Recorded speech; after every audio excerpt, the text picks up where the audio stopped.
இப்போ ஆனா இருக்கு.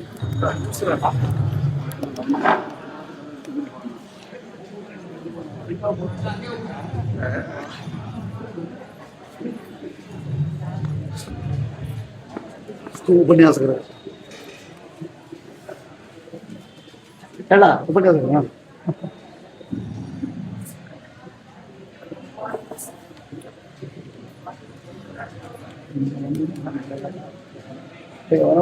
போறீங்களா?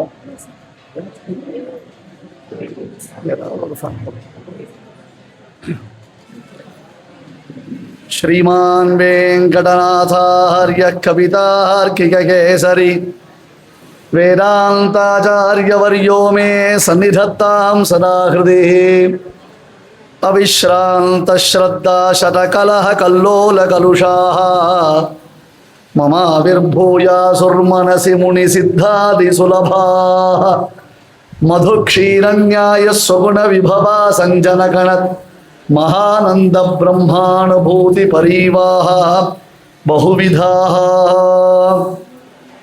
கற்பகமே என்று காசினியோரை கதிக்க மாட்டேன், வெற்பிடையே நின்று வெந்த வத்தியிலும் வேவ மாட்டேன், பற்பல் கலைவல பாவலனே பத்தரேத்தும் தூப்புல் அற்புதனே அருளாய் அடியேனுக்கு அரும்பொருளே.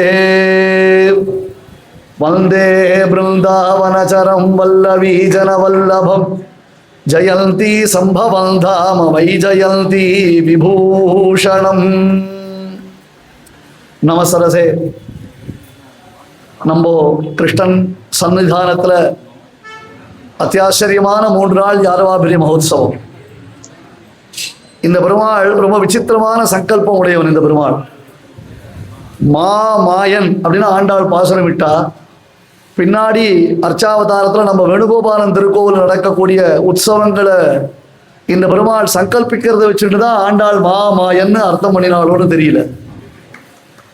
அப்படி ஒன்னொன்னுத்தையும் பெருமாள் விசேஷமான ஒரு சங்கல்பத்தோட நமக்கு இங்க நடத்திட்டு இருக்கான். முதல்ல பெருமாளுடைய சங்கல்ப விசேஷமாக நாம பாதுகா சகஸ்ரத்தை அனுபவிக்க ஆரம்பிச்சோம்.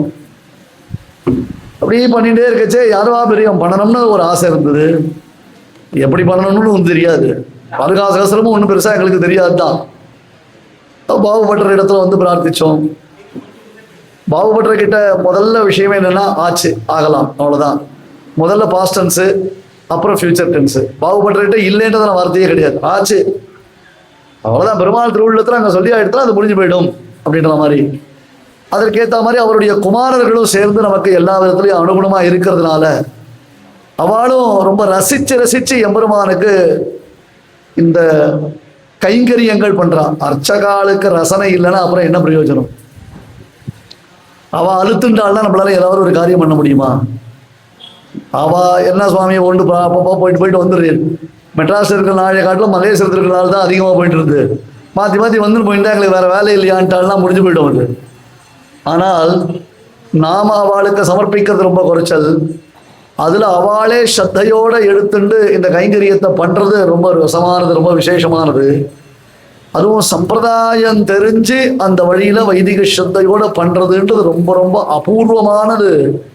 அதுவும் அவனது இன்னருடைய எம்பெருமானுடைய திருவுள்ளம்தான். அதனால வேணுகோபாலனுடைய திருவுள்ளம் என் சன்னிதானத்துல வந்து நீ பாதுகா சகஸ்ரம் பண்ணியே என் விஷயமான யாதவாபிரியம் பண்ண வேண்டாமான்னு. இன்னொன்று வேணுகோபாலன் ரொம்ப பொல்லாதவன் இல்லையோ, அதுனா பாதுகா சகஸ்ரத்துக்கு 1 நாள் உற்சவம், யாதவாபிரியத்துக்கு 3 நாள் உற்சவம்ட்டாங்க. அதெல்லாம் எனக்கு 1 நாள்லாம் போறவே போறாது. யாதவாபிரியம் பெரிய பாலா அற்புதமா காவியா. அதனால அந்த ஒரு உற்சவத்தை நாம பண்றதுக்கு ஏற்பாடுகள் பண்ணணும்னா இங்க எல்லா ஏற்பாடுகளும் சித்தமா இருக்கு. எதுவுமே தேட வேண்டிய அவசியமே கிடையாது, எல்லாம் சித்தமா இருக்கு. எதுவா இருந்தாலும் ரைட் பண்ணலாம் அப்படின்ற மாதிரிதான். அதான் இன்னைக்கு பூர்த்தியான உற்சவம் இது. இப்பதான் நிறைய பேருக்கு யாதவாபிரியம்னா என்னன்னு தெரிய ஆரம்பிச்சிருக்கு.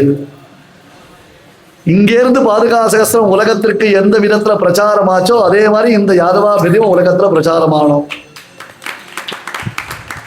திருமாளிகை தோறும் இப்போ பாதுகா சகஸ்ரத்தை எல்லாரும் பாராயணம் பண்ற மாதிரி யாதவாபிரியத்தை எல்லாரும் பாராயணம் பண்ணணும். பாகவதத்துடைய பரம ரசங்கள் அனுபவிக்கணும். மூலபாராயணம் மட்டும் இல்லாமல் அவரவர்கள் யதாசக்தி அவரவர்களுடைய திருமாளிகையில கூட உபன்யாசங்கள் ஏற்பாடு பண்ணிக்கலாம். வெறும் மூலபாராயணம் பண்ணா மட்டும் போறாது, கூடவே அதனுடைய அர்த்தானுசந்தானம் ரொம்ப அதிசயித்தமான அற்புதமான அர்த்தங்கள் இருக்கு இல்லையா, அந்த அர்த்தத்தோடு சேர்ந்து அனுபவிக்கிறது ஒரு ஆனந்தம். அந்த அர்த்தானுசந்தானம் பண்றதுக்கு சின்ன சின்ன உபன்யாசங்கள் ஏற்பாடு பண்ணிக்கலாம். அது உபன்யாசத்துக்கு எல்லாத்துக்கும் ஏபிஎன் தான் வரணும்னு அவசியம் இல்லை. அது உபன்யாசம் பண்றதுக்கு அடுத்த தலைமுறையில நல்ல விஷய ஞானத்தோட எல்லா பாஷைகளிலும் உபன்யாசங்கள் பண்றதுக்கு, இதை ரசிச்சு பண்றதுக்கு மனுஷால் இருக்கா அப்படின்னு தெரிவிக்கிறதுக்கும் இந்த யாதவாபிரிய உற்சவம் நமக்கு ஒரு உபகரணமா ஆயிருக்கு. அதனால ஒவ்வொருத்தர ஆத்திர யதாசக்தி ஒரு நாள் வச்சுக்கலாம், 4 நாள் வச்சுக்கலாம், 5 நாள் வச்சுக்கலாம், 7 நாள் வச்சுக்கலாம், 10 நாள் வச்சுக்கலாம், 24 நாள் வச்சுக்கலாம். அம்மாவாருடைய சக்தி சாமர்த்தியம் பெருமாளா இப்படிதான் அனுபவிக்கணும் அப்படிதான் அனுபவிக்கணும்ன்றது கிடையவே கிடையாது. அந்த விதத்துல நமக்கு எல்லா விதத்துல ரொம்ப அனுகூலமா இருந்து நல்ல சாஸ்திரஜராகவும் இருந்து அப்பப்போ டைம் கிடைக்கச்சே அடியர் இடத்துல ஏதோ சில விஷயங்களை கிரகிச்சுண்டு நன்னா இந்த பிராந்தியத்துல பிரசித்தமான ஆகம வியுத்பன்னராயும் விசேஷமான ஞானத்தை உடையவராகவும் இருக்கக்கூடியவர் நம்ம பரத் பட்டர் சுவாமி. பல அபூர்வார்த்தங்களை சொல்லக்கூடியவர். அந்த சுவாமி இன்னைக்கு இந்த உபன்யாசத்தை உபக்கிரமிச்சு வச்சார்னா அவர் கொடுக்குற அவகாசத்துல ருக்மிணி கல்யாணம் 5 நாள் கல்யாணமா ரிஜிஸ்டர் மேரேஜான்னு நம்ம பார்த்துப்போம்.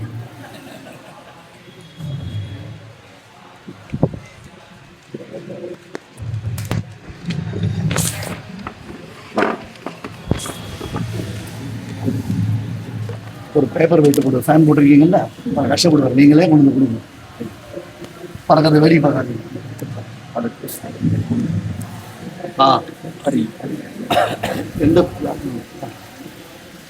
श्रीमान् वेङ्कटनाथार्यः कवितार्किककेसरी वेदान्ताचार्यवर्यो मे सन्निधत्तां सदा हृदि यो नित्यमच्युतपदाम्बुजयुग्मरुग्मव्यामोहतस्तरितराणि तृणाय मेने अस्मद्गुरोर्भगवतोऽस्य दयैकसिन्धोः रामानुजस्य चरणं शरणं प्रपद्ये वन्दे बृन्दावनचरं वल्लवी जनवल्लभं जयन्ती संभवं धाम वैजयन्ती विभूषणं.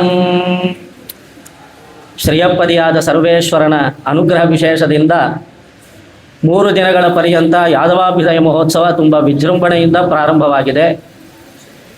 ನಮಗೊಂದು ಹೆಮ್ಮೆ ಇದೆ, ನಮ್ಮ ದೇವಸ್ಥಾನದಲ್ಲಿ ಮೊಟ್ಟ ಮೊದಲನೇ ಬಾರಿಗೆ ನಮ್ಮ ಸ್ವಾಮಿಗಳು ಪಾದುಕಾ ಸಹಸ್ರ ಮಹೋತ್ಸವವನ್ನು ಪ್ರಾರಂಭ ಮಾಡಿದ್ರು.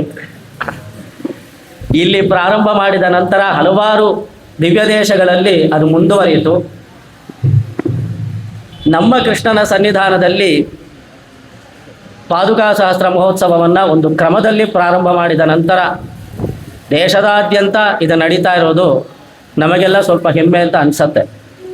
ಅದೇ ರೀತಿ ಸ್ವಾಮಿ ವೇದಾಂತ ದೇಶಿಕರ ಶ್ರೀ ಸೂಕ್ತಿಗಳನ್ನು ಪ್ರಚಾರಪಡಿಸುವ ಸಲುವಾಗಿ ಶ್ರೀ ಯಾದವಾಭ್ಯುದಯ ಮಹೋತ್ಸವವನ್ನು ಕೂಡ ಈ ವರ್ಷ ಪ್ರಾರಂಭ ಮಾಡಿದ್ದಾರೆ. ಯಾದವಾಭ್ಯುದಯ ಮಹಾಕಾವ್ಯ ಪ್ರತಿಯೊಬ್ಬರಿಂದಲೂ ಕಲಿಯಬೇಕಾದಂತಹದ್ದು. ಸ್ವಾಮಿ ವೇದಾಂತ ದೇಶಿಕರ ಮೇರುಕೃತಿ ಅಂತಲೇ ಹೇಳಬಹುದು. ಪಾದುಕಾ ಸಹಸ್ರಕ್ಕೆ ಎಷ್ಟು ಪ್ರಭಾವವಿದೆಯೋ ಅದಷ್ಟು ಪ್ರಭಾವ ಯಾದವಾಭ್ಯುದಯಕ್ಕೂ ಉಂಟು. ಚಿತ್ರ ಪದ್ಧತಿಯಲ್ಲಿ ಪಾದುಕಾ ಸಹಸ್ರದಲ್ಲಿ ಹಲವಾರು ಶ್ಲೋಕಗಳನ್ನು ಸ್ವಾಮಿಗಳು ರಚನೆ ಮಾಡಿದ್ದಾರೆ. ಅದೇ ರೀತಿ ಯಾದವಾಭ್ಯುದಯದಲ್ಲೂ ಗೋವರ್ಧನ ಮಲೆಯನ್ನು ವರ್ಣಿಸುವ ನಿಟ್ಟಿನಲ್ಲಿ ಚಿತ್ರ ಪದ್ಧತಿಯಲ್ಲಿ ಶ್ಲೋಕ ರಚನೆ ಮಾಡಿ ತೋರಿಸ್ತಾರೆ. ಕಾವ್ಯಕ್ಕೆ ಇರಬೇಕಾದಂತಹ ಎಲ್ಲ ಲಕ್ಷಣಗಳು ಯಾದವಾಭ್ಯುದಯಕ್ಕಿದೆ. ಇದು ಪ್ರತಿಯೊಬ್ಬ ಶ್ರೀ ವೈಷ್ಣವರಿಂದಲೂ ಅನುಸಂಧಾನ ಮಾಡಬೇಕಾದಂತಹ ಒಂದು ಗ್ರಂಥ ವಿಶೇಷ. ಇದರಲ್ಲಿ ಸಕಲ ಶಾಸ್ತ್ರಗಳೂ ಇದೆ. ಶ್ರೀ ಕೃಷ್ಣಾವತಾರದ ವೈಶಿಷ್ಟ್ಯವನ್ನು ಸ್ವಾಮಿ ವೇದಾಂತ ದೇಶಿಕರು ಈ ಗ್ರಂಥದಲ್ಲಿ ತೋರಿಸ್ತಾರೆ. ಕೃಷ್ಣನೆಂದರೆ ಯಾರಿಗಿಷ್ಟ ಇಲ್ಲ ಹೇಳಿ, ಅವನು ಪ್ರತಿಯೊಬ್ಬರಿಗೂ ಅಚ್ಚುಮೆಚ್ಚು. ಭಗವಂತನಾದ ಕೃಷ್ಣನು ಸಾಧು ಜನರನ್ನು ಸಂರಕ್ಷಣೆ ಮಾಡೋದಕ್ಕೋಸ್ಕರ ಅವತಾರ ಮಾಡಿ ತನ್ನಲ್ಲಿರುವಂತಹ ಸೌಲಭ್ಯ ಸೌಶೀಲ್ಯ ಮೊದಲಾದ ಗುಣಗಳನ್ನು ಪ್ರಕಟಪಡಿಸ್ತಾನೆ. ಕೃಷ್ಣ ಎಲ್ಲರಿಗೂ ತುಂಬ ಸುಲಭನು. ವೈಕುಂಠಪದಿಯಾದ ನಾರಾಯಣನು ನಿತ್ಯ ಸೂರಿಗಳಿಗೆ ದರ್ಶನ ಕೊಡ್ತಾನೆ. ಅವರಿಗೆ ಯೋಗ್ಯತೆ ಇದೆ, ಆದರೆ ನಮಗೆ ಪರಮಾತ್ಮನನ್ನು ಕಂಡು ಅನುಭವಿಸುವಂತಹ ಯೋಗ್ಯತೆ ಇದೆಯಾ ಎಂದು ನೋಡಿಕೊಂಡ್ರೆ ಇಲ್ಲ ಅಂತ ಹೇಳಬೇಕು. ನಮ್ಮ ಅಂತಃಪುರದಲ್ಲಿರುವಂತಹ ಪರಮಾತ್ಮನನ್ನು ಧ್ಯಾನ ಮಾಡುವಷ್ಟು ಸಾಮರ್ಥ್ಯ ನಮಗಿಲ್ಲ. ನಾವು ಕಣ್ಣು ಮುಚ್ಚಿದ್ರೆ TV ಸೀರಿಯಲ್ನಲ್ಲಿ ಏನು ನೋಡುತ್ತೀವೋ ಅದೇ ಮನಸ್ಸಿಗೆ ಬರುತ್ತೆ ಹೊರತು ಭಗವಂತನ ಧ್ಯಾನ ಸಿದ್ಧಿ ಆಗೋದಿಲ್ಲ. ನಮ್ಮಂಥ ಅಯೋಗ್ಯರ ವಿಷಯದಲ್ಲೂ ಕೃಷ್ಣ ಇಳಿದು ಬಂದು ಅನುಗ್ರಹ ಮಾಡ್ತಾನೆ ಅಂದರೆ ಅವನು ಎಷ್ಟು ಸುಲಭ ಅಂತ ನಾವು ಕಲ್ಪನೆ ಮಾಡಲಿಕ್ಕೂ ಸಾಧ್ಯವಾಗದೇ ಇರುವಂತಹದ್ದು.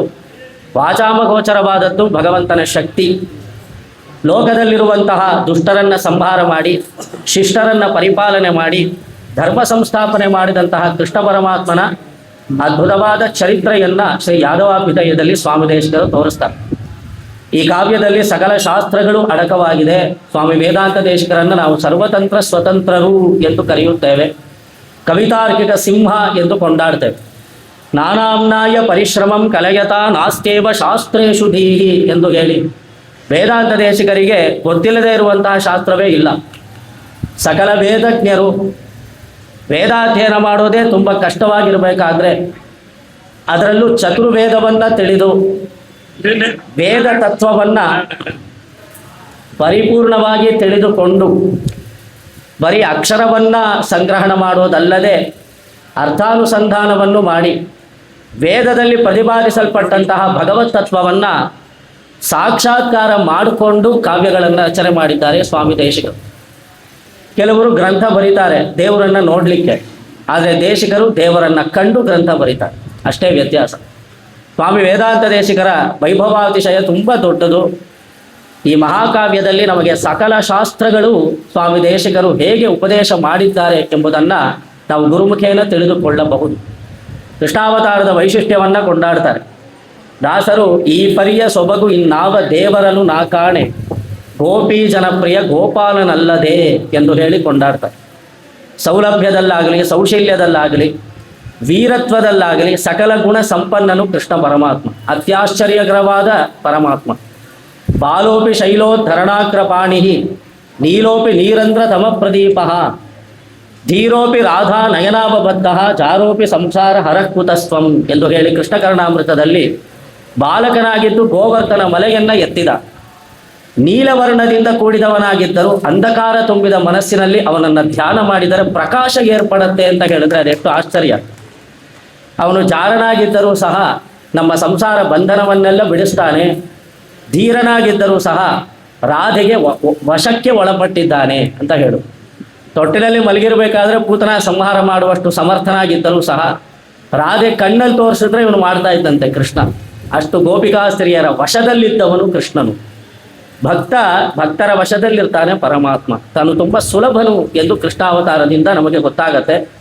ಈ ಅವತಾರ ವಿಶೇಷವನ್ನು ಸ್ವಾಮಿ ವೇದಾಂತ ದೇಶಿಕರು ಕೊಂಡಾಡಬೇಕಾದ್ರೆ ಯಾದವಾಭ್ಯುದಯದಲ್ಲಿ ಅಥಸಿತ ರುಚಿ ಲಗ್ನೆ ಸಿದ್ಧ ಪಂಚಾಗ್ರಹೋಚ್ಚೈ ವ್ಯಜನಯತ ಘಾನಾಂ ವೈಜಯಂತ್ಯಾಂ ಜಯಂತ್ಯಾಂ ವ್ಯಜನಯತ ನಘಾನಾಂ ವೈಜಯಂತ್ಯಾಂ ಜಯಂತ್ಯಾಂ ನಿಖಿಲ ಭುವನ ಪದ್ಮ ಕ್ಲೇಶ ನಿದ್ರಾಪನುತ್ಯೈ ದಿನಕರಮನಪಾಯಂ ದೇವಕಿ ಪೂರ್ವ ಸಂಧ್ಯಾ.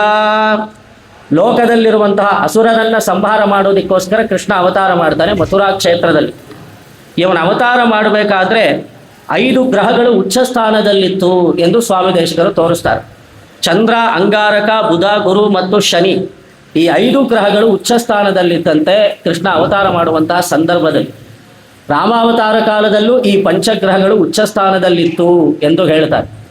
ಅದೇ ರೀತಿ ಕೃಷ್ಣ ಅವತಾರ ಮಾಡಬೇಕಾದ್ರೆ ವೃಷಭ ಲಗ್ನದಲ್ಲಿ ಒರುತ್ತಿ ಮಹನಾಯ್ ಪಿರಂದು ಓರಿರವಿಲ್ ಒರುತ್ತಿ ಮಹನಾಯ್ ಒಳಿತು ವಳರ ಎಂದು ಹೇಳಲ್ಪಡುವಂತೆ ದೇವಕಿಯ ಪುತ್ರನಾಗಿ ಅವತಾರ ಮಾಡ್ತಾನೆ ಕೃಷ್ಣ. ವೈಜಯಂತಿ ಮಾಲೆಯನ್ನು ಧರಿಸಿದವನಾಗಿ ಭೂಲೋಕದಲ್ಲಿ ಅವತಾರ ಮಾಡಿದ ದಿನವನ್ನು ನಾವು ಜಯಂತಿ ಎಂದು ಕೊಂಡಾಡ್ತೇವೆ. ಕೃಷ್ಣ ಪರಮಾತ್ಮ ಈ ರಾತ್ರಿ ರೋಹಿಣಿ ನಕ್ಷತ್ರದಿಂದ ಕೂಡಿದ ಶುಭ ದಿನದಂದು ಅವತಾರ ಮಾಡಿದ ಈ ಒಂದು ಉತ್ತಮವಾದ ದಿನಕ್ಕೆ ಜಯಂತಿ ಎಂದು ನಾವು ಕರೆಯುತ್ತೇವೆ. ಜಯಂತಿ ಸಂಭವಂ ಧಾಮ ವೈಜಯಂತಿ ವಿಭೂಷಣಂ ಎಂದು ಸ್ವಾಮಿ ದೇಶಿಕರು ತೋರಿಸ್ತಾರೆ. ನಿಖಿಲ ಭುವನ ಪದ್ಮ ಕ್ಲೇಶ ನಿದ್ರಾಪನುತ್ಯೈ. ಆಕಾಶದಲ್ಲಿ ಸೂರ್ಯೋದಯವಾದರೆ ಭೂಲೋಕದಲ್ಲಿ ಪದ್ಮಗಳೆಲ್ಲ ವಿಕಾಸವಾಗತ್ತೆ. ನಮ್ಮ ಪುಣ್ಯವೆಂಬ ಪದ್ಮವು ವಿಕಾಸವಾಗಲು ಆಕಾಶದಲ್ಲಿ ಕೃಷ್ಣನೆಂಬ ಸೂರ್ಯೋದಯವಾಯಿತು. ದೇವಕಿಯ ಗರ್ಭವೆಂಬ ಪೂರ್ವ ದಿಗಂತದಲ್ಲಿ ಕೃಷ್ಣನೆಂಬ ಸೂರ್ಯನು ಉದಯಿಸಿದನು ಎಂದು ಸ್ವಾಮಿ ದೇಶಿಕರು ಕೊಂಡಾಡ್ತಾರೆ.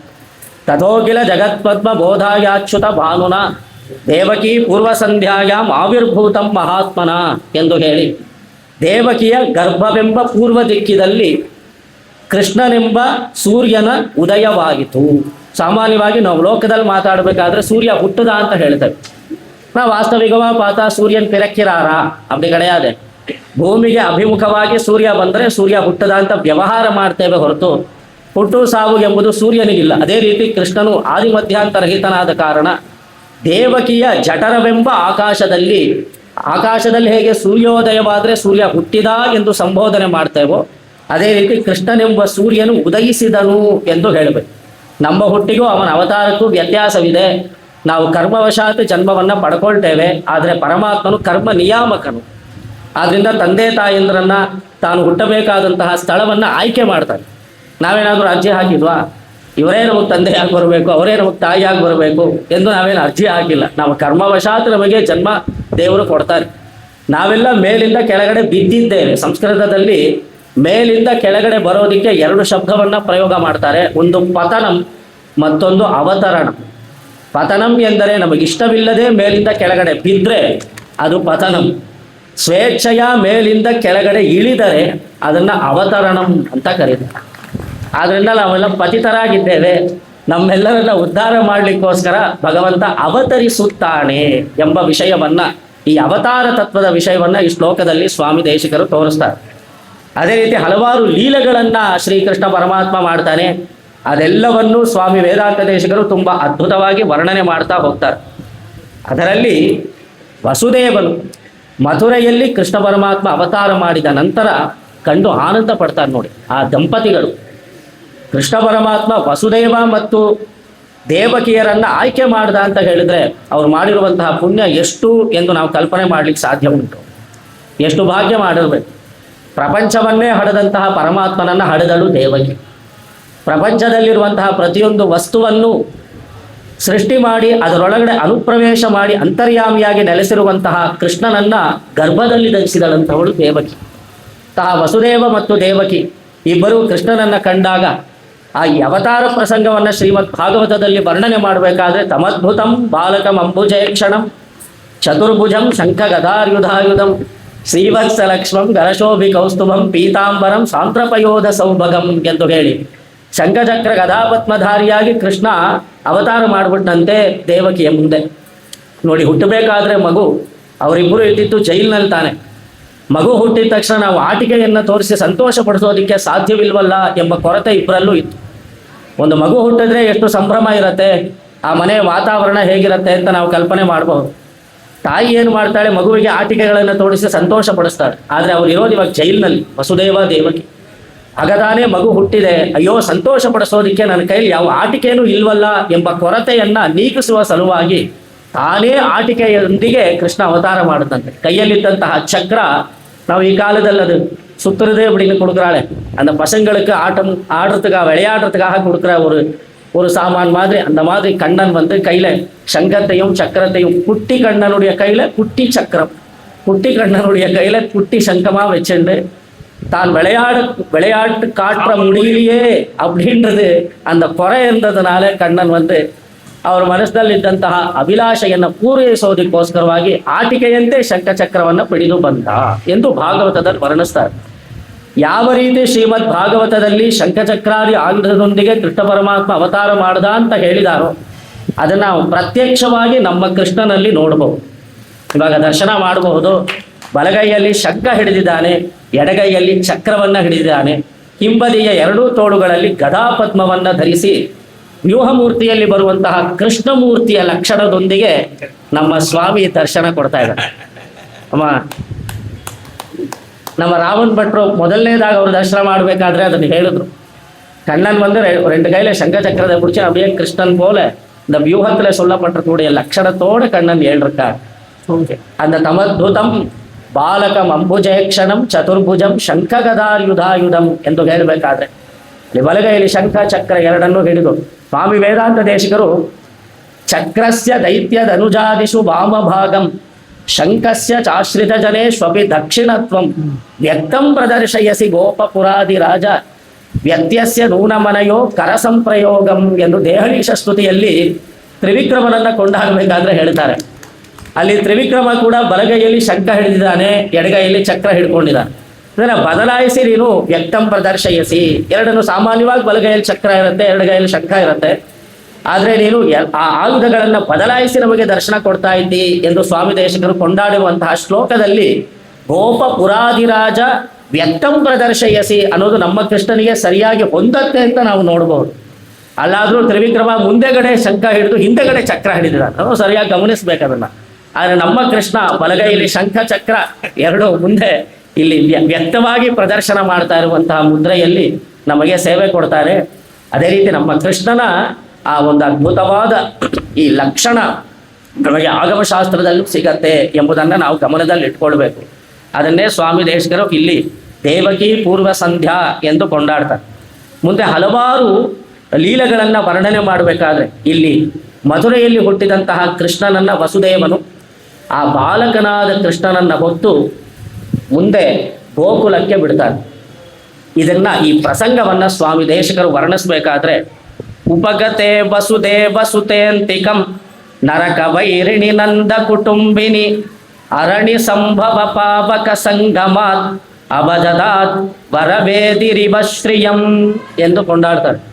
ಈ ವಸುದೇವನು ಕೃಷ್ಣನನ್ನ ಕೈಯಲ್ಲಿ ಹಿಡಿದು ಗೋಕುಲದಲ್ಲಿದ್ದಂತಹ ನಂದಗೋಪ ಮತ್ತು ಯಶೋದೆಯರ ಜೊತೆಗೆ ಬಿಟ್ಟನು ಎಂಬ ಪ್ರಸಂಗವನ್ನು ವರ್ಣಿಸಬೇಕಾದ್ರೆ ಪಾಂಚರಾತ್ರಾಗಮಕ್ಕೆ ಸಂಬಂಧಿಸಿದ ಹಾಗೆ ಅಗ್ನಿಯಲ್ಲಿ 3 ವಿಧ ಹೇಳ್ತಾರೆ ಸ್ವಾಮಿಗಳು. ಇಲ್ಲೇ ಕೂತಿದ್ದಾರೆ, ಅವರು ಪಾಂಚರಾತ್ರಾಗಮದ ಸಾಕ್ಷಾತ್ ಸ್ವರೂಪ ಅಂತ ಹೇಳಬೇಕು. ಆಗಮಶಾಸ್ತ್ರದಲ್ಲಿ 3 ವಿಧವಾದ ಅಗ್ನಿಯನ್ನ ಹೇಳ್ತಾರೆ: ಬಾಲಾಗ್ನಿ, ಯೌವನಾಗ್ನಿ ಮತ್ತು ವೃದ್ಧಾಗ್ನಿ. ಪ್ರತಿಷ್ಠಾಪನೆ ಮಾಡಬೇಕಾದ್ರೆ ಬಾಲಾಗ್ನಿಯನ್ನ ಪ್ರತಿಷ್ಠಾಪನೆ ಮಾಡಬೇಕು, ಒಂದು ಬಿಂಬ ಪ್ರತಿಷ್ಠೆ ಮಾಡಬೇಕು. ಒಂದು ದೇವಸ್ಥಾನದಲ್ಲಿ ನೂತನವಾದ ಆಯಲವಾಗಿದ್ದರೆ, ನೂತನವಾದ ಬಿಂಬವಾಗಿದ್ದರೆ ಅದನ್ನು ಪ್ರತಿಷ್ಠಾಪನಾ ಮಾಡಬೇಕಾದ್ರೆ ಆ ಹೋಮಕುಂಡದಲ್ಲಿ ಅರಣಿ ಸಂಭವ ಮಾಡಿ, ಅರಣಿ ಮಥನವನ್ನು ಮಾಡಿ ಮಾಡುವಂತಹ ಅಗ್ನಿ ಪ್ರತಿಷ್ಠೆಗೆ ಬಾಲಾಗ್ನಿ ಎಂದು ಕರೆಯುತ್ತಾರೆ. ದೇವಸ್ಥಾನದಲ್ಲಿ ನಡೆಯುವಂತಹ ಸಂಪ್ರೋಕ್ಷಣೆ, ಆ ಸಮಯದಲ್ಲಿ ಹೋಮ ಮಾಡುವಾಗ ಅಗ್ನಿ ಪ್ರತಿಷ್ಠೆ ಮಾಡುವುದನ್ನು ಅದನ್ನು ಯೌವನಾಗ್ನಿ ಎಂದು ಕರೆಯುತ್ತಾರೆ. ಮಹೋತ್ಸವಾದಿ ಬ್ರಹ್ಮೋತ್ಸವ ಪವಿತ್ರೋತ್ಸವಾದಿಗಳಲ್ಲಿ ಅಗ್ನಿ ಪ್ರತಿಷ್ಠೆ ಮಾಡಿದಾಗ ಅದನ್ನು ವೃದ್ಧಾಗ್ನಿ ಎಂದು ಕರೆಯುತ್ತಾರೆ. ಇಲ್ಲಿ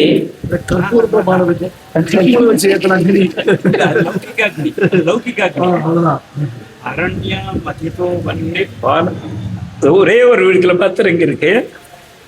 அரண்ய மதிதோ வன்னிர் பாலசம்ஞ சதுர்முகா யௌவனாக்னி ருதே பிரம்மன்னு தர்ப்பணாதிஷு, அதாவது சூரியகாந்தி கல்ல இருந்து லென்ஸ் இப்படி கண்டுபிடிக்கிறது, அதுல இருந்து கண்டுபிடிக்கிறது. இல்லை சிக்குமுக்கி கல்ல இருந்து வர்றது.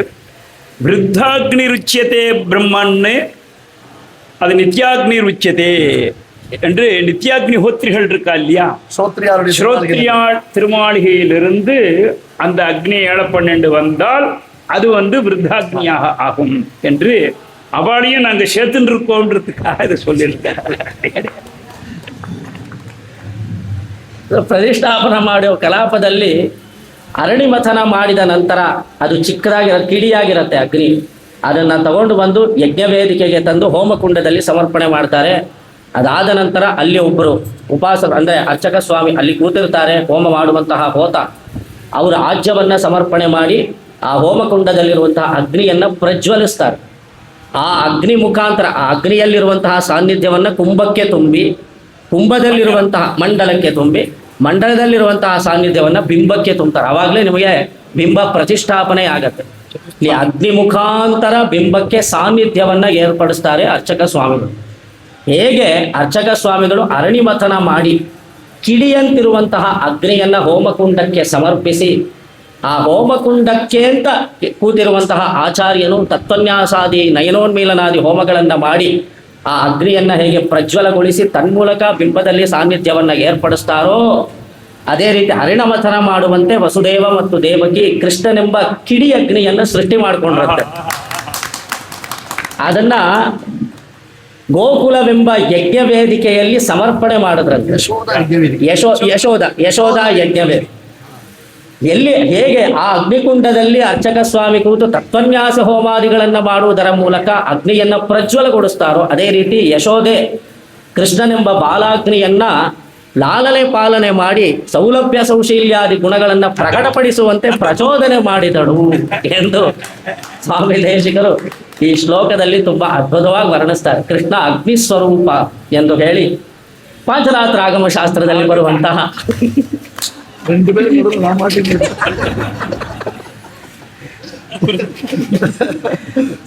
ஆனாக்னி ஸ்வரூபியாத இன்டர்ஃபியரன்ஸுக்கோசரம் இல்லை, 2 பேர் நடுவில் நான் மாட்டின்னு இருக்கேன். யசா ததாதீதி யசோதா, யசஸ கொடுக்கக்கூடியவள் யசோதான்னு அர்த்தம்.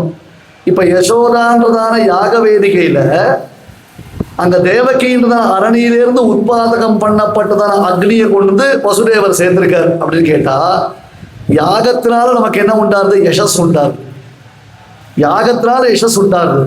வெறும் யாக வேதிகை இருந்தா யசஸ் இருக்காது. யாக வேதிகையில அக்னி பிரஜ்வலனம் பண்ணினால்தான் யசஸ் உண்டாகும். அதனால யசஸ் ததாதீந்திர யசோதான்றத யாக வேதிகையில கிருஷ்ணன்றதான அக்னி சேர்க்கப்பட்டதால பிரஜ்வலிதமாச்சேன்னு சுவாமி சாய்க்கிறது. அது ஒரு பாரசம். ಈಗ ಪಾಂಚರಾತ್ರ ಆಗಮಕ್ಕೆ ಸಂಬಂಧಿಸಿದಂತ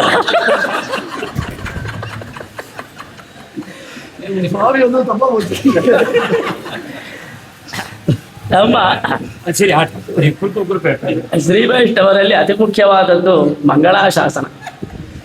ಕೆಲವರು ದೇವಸ್ಥಾನಕ್ಕೆ ಬರ್ತಾರೆ, ಯಾಕೆ ಬಂದ್ರಿ ಅಂತ ಕೇಳಿದ್ರೆ ನಾವು ಕ್ಷೇಮವಾಗಿರ್ಬೇಕಲ್ಲ ಸ್ವಾಮಿ, ಅದಕ್ಕೋಸ್ಕರ ದೇವಸ್ಥಾನಕ್ಕೆ ಬರ್ತೀವಿ ಅಂತ ಹೇಳ್ತಾರೆ. ಇನ್ನೂ ಕೆಲವರು ಹೇಳ್ತಾರೆ, ನಾವು ದೇವರು ಕ್ಷೇಮವಾಗಿದಾನ ಅಂತ ನೋಡೋದಕ್ಕೋಸ್ಕರ ಬಂದ್ವಿ ಅಂತ ಹೇಳಿ. ಯಾರು ಭಗವಂತ ಚೆನ್ನಾಗಿರ್ಬೇಕು ಎಂದು ಬಯಸ್ತಾರೋ ಅವರು ಶ್ರೀ ವೈಷ್ಣವರು, ಅವರೇ ಮಂಗಳಾಶಾಸನ ಪರರು. ಈ ಶ್ರೀ ವೈಷ್ಣವರ ಮಂಗಳಾಶಾಸನ ತತ್ವವನ್ನ ಸ್ವಾಮಿ ದೇಶಿಕರು ಇಲ್ಲಿ ಅದ್ಭುತವಾಗಿ ತೋರಿಸ್ತಾರೆ ಒಂದು ಶ್ಲೋಕದಲ್ಲಿ. ಪೂತನಾ ಸಂಹಾರವಾಯಿತು, ಅವಳು ತಡೂತಿಯಾದಂತಹ ದೇಹ ಬಿದ್ದಿದೆ, ಎಲ್ಲರೂ ಭಯ ಪಡ್ತಾ ಇದ್ದಾರೆ. ನಂದ ಓಡೋಡಿ ಬಂದಂತೆ ನಂದಗೋಪ ಕೃಷ್ಣನನ್ನ ನೋಡಿದ್ರಂತೆ. ಅವನು ಪಿಳಪಿಳನೆ ಕಣ್ಣು ಬಿಡ್ತಾ ನೋಡ್ತಾ ಇದ್ದಾನೆ ಕೃಷ್ಣ, ಏನೂ ಗೊತ್ತಿಲ್ಲದಿರೋನ. ಪೂತನಾ ಸಂಹಾರ ಮಾಡಿದಂತಹ ಕೃಷ್ಣ ಪರಮಾತ್ಮನು ಅಮಾಯಕ ಬಾಲಕನಂತೆ ಪಿಳಪಿಳನೆ ಕಣ್ಣು ಬಿಟ್ಟು ನೋಡ್ತಾ ಇರಬೇಕಾದ್ರೆ ನಂದಗೋಪ ಕೃಷ್ಣನ ಅಂತರಂಗವನ್ನ ತಿಳಿದು ದೃಷ್ಟಿ ಸುತ್ತಿ ರಕ್ಷೆಯನ್ನು ಕಟ್ಟಿದನು ಎಂದು ವರ್ಣಿಸ್ತಾರೆ ಶ್ಲೋಕದಲ್ಲಿ.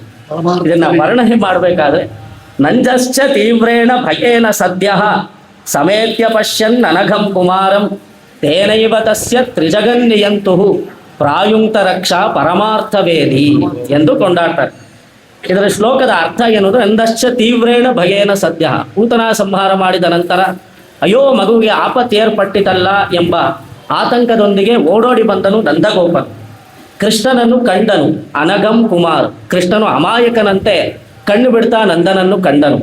ಹೀಗೆ ನೋಡಿದಂತಹ ನಂದಗೋಪನು ತ್ರಿಜಗನ್ನಿಯಂತು, ತ್ರಿಜಗತ್ತನ್ನು ಕಾಪಾಡುವಂತಹ ಕೃಷ್ಣನಿಗೆ ರಕ್ಷೆಯನ್ನು ಕಟ್ಟಿದನು. ಪರಮಾರ್ಥವೇದಿ, ಪರಮಾರ್ಥಗಳನ್ನು ತಿಳಿದಂತಹ ನಂದಗೋಪನು ಕೃಷ್ಣನಿಗೆ ರಕ್ಷೆ ಕಟ್ಟಿದನು ಅಂತ ಈ ಶ್ಲೋಕದಲ್ಲಿ ಬರುತ್ತೆ. ಇದೇನು ಸ್ವಾಮಿ, ತ್ರಿಲೋಕವನ್ನು ಕಾಪಾಡುವಂತಹ ಕೃಷ್ಣನಿಗೆ ಯಾವ ಹೆದರಿಕೆ ಇರುತ್ತೆ, ಯಾವ ಆಪತ್ತು ಬಂದು ಬಿಡುತ್ತೆ, ಅವನಿಗೆ ರಕ್ಷೆ ಎಲ್ಲ ಬೇಕಾ, ಅವಶ್ಯಕತೆ ಇದೆಯಾ ಅಂತ ನಮ್ಮಲ್ಲಿ ಒಂದು ಪ್ರಶ್ನೆ ಬರುತ್ತೆ. ಲೋಕವನ್ನೇ ಕಾಪಾಡುವಂತಹ ಕೃಷ್ಣನಿಗೆ ಅವನಿಗೆ ರಕ್ಷೆ ಸುತ್ತೋದು, ದೃಷ್ಟಿ ಸುತ್ತೋದು, ರಕ್ಷೆ ಕಟ್ಟೋದು ಇತ್ಯಾದಿಗಳೆಲ್ಲ ಅವಶ್ಯಕತೆ ಇಲ್ಲದೆ ಇರಬೇಕಾದ್ರೆ ಈ ರೀತಿ ನಂದಗೋಪ ಮಾಡಿರೋದನ್ನ ಸ್ವಾಮಿ ವೇದಾಂತ ದೇಶಿಕರು ಕೊಂಡಾಡಬೇಕಾದ್ರೆ ಪರಮಾರ್ಥ ವೇದಿ ಅಂತ ಹೇಳ್ತಾರೆ. ಸಕಲ ತತ್ವಗಳನ್ನು ತಿಳಿದಂತಹ ನಂದಗೋಪನು ದೃಷ್ಟಿ ಸುತ್ತಿದನು, ರಕ್ಷೆ ಕಟ್ಟಿದನು ಅಂತ ಹೇಳಿದ್ರೆ ಏನರ್ಥ? 3 ಲೋಕವನ್ನ ದೇವರು ಕಾಪಾಡ್ತಾನ್ರಿ, ಅವ್ರಿಗೆ ಯಾಕ್ರಿ ದೃಷ್ಟಿ ಸುತ್ತಬೇಕು, ರಕ್ಷೆ ಕಟ್ಟಬೇಕು ಅಂತ ಕೇಳಿದ್ರೆ, ವಾಸ್ತವಿಕವೇ ಪರಮಾತ್ಮ ಸಕಲ ಜಗತ್ತನ್ನು ಕಾಪಾಡುವಂತಹವನೇ. ಅದು ಪರಲೋಕದಾಗಿರುವಂತಹ ವೈಕುಂಠದಲ್ಲಿರಬೇಕಾದ್ರೆ ಅದನ್ನೆಲ್ಲ ತ್ಯಾಗ ಮಾಡಿ ಮಾತೃವಾತ್ಸಲ್ಯ, ಪಿತೃವಾತ್ಸಲ್ಯ, ಮಮತೆ ಇತ್ಯಾದಿ ಭಾವಗಳನ್ನು ಅನುಭವಿಸೋದಕ್ಕೋಸ್ಕರವಾಗಿಯೇ ಪರಮಾತ್ಮ ಅವತಾರ ಮಾಡಿ ಬಂದಿದ್ದಾನೆ. இந்த வாத்சல்யம் அப்படின்றது எப்படி இருக்கும், அதை அனுபவிக்கணுமே. வைகுண்டத்தில் அவகாசமே கிடையாது. அவனே தாயார், அவனே தகப்பனாராக இருக்கிறதுனால அதுக்கு அவகாசம் கிடையாது. அதனால அந்த வாத்சல்யத்தை அனுபவிக்கணும் அப்படின்றதுக்காக பூலோகத்தில் அவதாரம் பண்ணிருக்கிறச்ச, இப்போ போய் நீ பரபிரம்மே, நாராயணமே, வாசுதேவனே அப்படின்னு சொன்னா அவருக்கு பிடிக்காது. குட்டியே, செல்லமே, கண்ணே, முத்தே அப்படின்னு சொன்னாதான் அவருக்கு பிடிக்கும். அந்த ಭಾವத்தை தெரிஞ்சுண்ட ನಂದಗೋಪನ್ ನಾವು ಯಾವತ್ತು ನಮಗೆ ಗೊತ್ತಿರೋದನ್ನ ಮಾಡಿದ್ರೆ ಕೈಕರ್ಯ ಅಂತ ಹೇಳೋದಿಲ್ಲ ನೋಡಿ. ದೇವರ ಅಂತರಂಗವನ್ನ ತಿಳಿದು ಮಾಡುವುದನ್ನ ಕೈಕರ್ಯ ಅಂತ ಕರೀತಾರೆ. ಅದನ್ನೇ ಮಂಗಳಾಶಾಸ್ತ್ರ. ಮಗ ರಕ್ಷೆ ದೃಷ್ಟಿ ಸುತ್ತೋದಾಗ್ಲಿ, ರಕ್ಷೆ ಕಟ್ಟೋದಾಗ್ಲಿ, ಇದು ಮಂಗಳಾಶಾಸ್ತ್ರ ಮಾಡೋದೆಲ್ಲ ಭಗವಂತನ ಅಂತರಂಗದಲ್ಲಿರುವಂತಹ ವಿಷಯವಾದ ಕಾರಣ ಇದನ್ನು ತಿಳಿದು ಪರಮಾತ್ಮನಿಗೆ ಸೇವೆ ಮಾಡುವಂತಹವರೇ ಪರಮಾರ್ಥ ವೇದಿ ಎಂದು ಕರೆಯಲ್ಪಡುವಂಥವರು.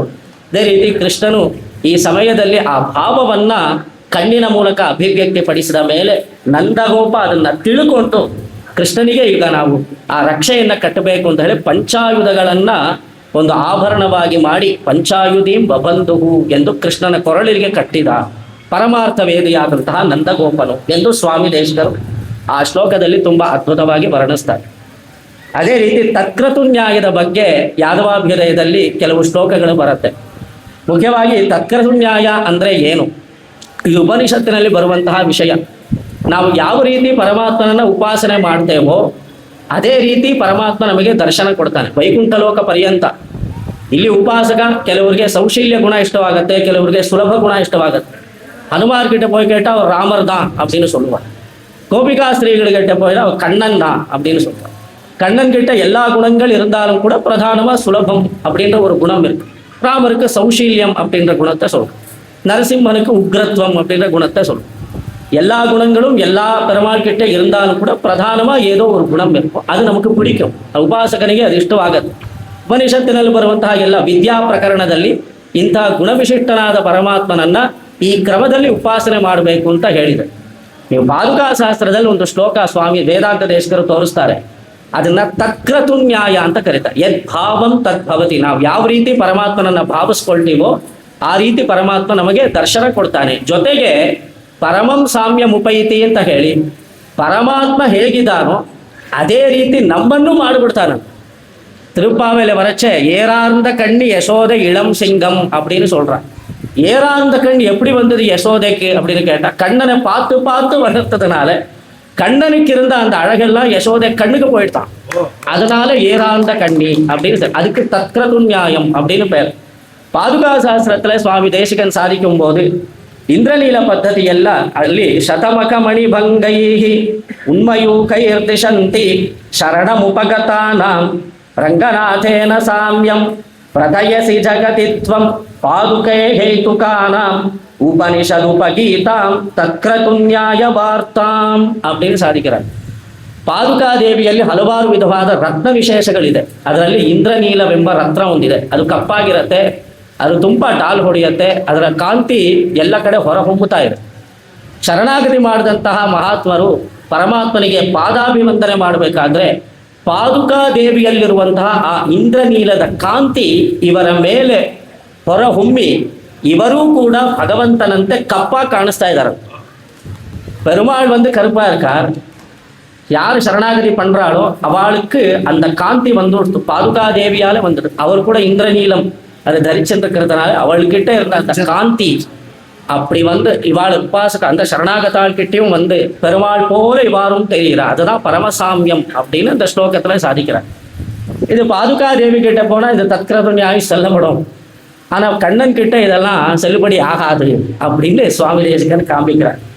எங்க அப்படின்னு கேட்டா, இந்த ಒರಳ್ಳೆ ಕಟ್ರ ಇಲ್ಲ ಯಶೋದೆ ಕಣ್ಣನೆ, ಒಳ್ಳೆನಲ್ಲಿ ಕಟ್ಟಬೇಕಾದ್ರೆ ಇವರು ಅದು 2 ಅಂಗುಲ ಸಾಲದೆ ಹೋಗತ್ತೆ, ಆಮೇಲೆ ಸೇರಿಸ್ತಾಳೆ.